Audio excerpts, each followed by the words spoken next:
आप देख रहे हैं एनएमटी न्यूज और आपको रखे सबसे आगे। मालदीव के राष्ट्रपति मोहम्मद मोइज़ू की पार्टी ने संसदीय चुनाव में रिकॉर्ड 71 सीटों पर जीत दर्ज करके प्रचंड बहुमत हासिल कर लिया है।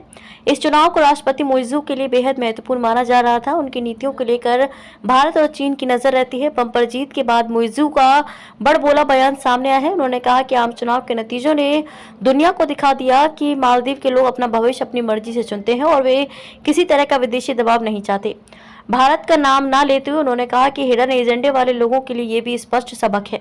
मालदीव के राष्ट्रपति मोहम्मद मोइज़ू की पार्टी ने संसदीय चुनाव में रिकॉर्ड 71 सीटों पर जीत दर्ज करके प्रचंड बहुमत हासिल कर लिया है। इस चुनाव को राष्ट्रपति मोइज़ू के लिए बेहद महत्वपूर्ण माना जा रहा था। उनकी नीतियों को लेकर भारत और चीन की नजर रहती है। बम्पर जीत के बाद मोइज़ू का बड़बोला बयान सामने आया है। उन्होंने कहा कि आम चुनाव के नतीजों ने दुनिया को दिखा दिया कि मालदीव के लोग अपना भविष्य अपनी मर्जी से चुनते हैं और वे किसी तरह का विदेशी दबाव नहीं चाहते।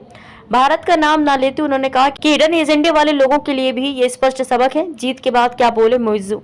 88 भारतीय सैन्य कर्मियों में से अधिकांश को भारत भेजने का फैसला लेने वाले चीनी समर्थक नेता मोइज़ू ने कहा कि हम गौरवान्वित राष्ट्र हैं जो संप्रभुता और स्वतंत्रता से प्यार करते हैं, जिसे हमने अंतर्राष्ट्रीय समुदाय को भी दिखाया है। उन्होंने कहा कि संसदीय चुनाव परिणाम इस बात का सबूत है कि मालदीव के लोग देश के भविष्य को आकार देने में मुख्य पहचान के रूप में इस्लामी आस्था और उसके मार्गदर्शक सिद्धांतों को बनाए रखना चाहते हैं।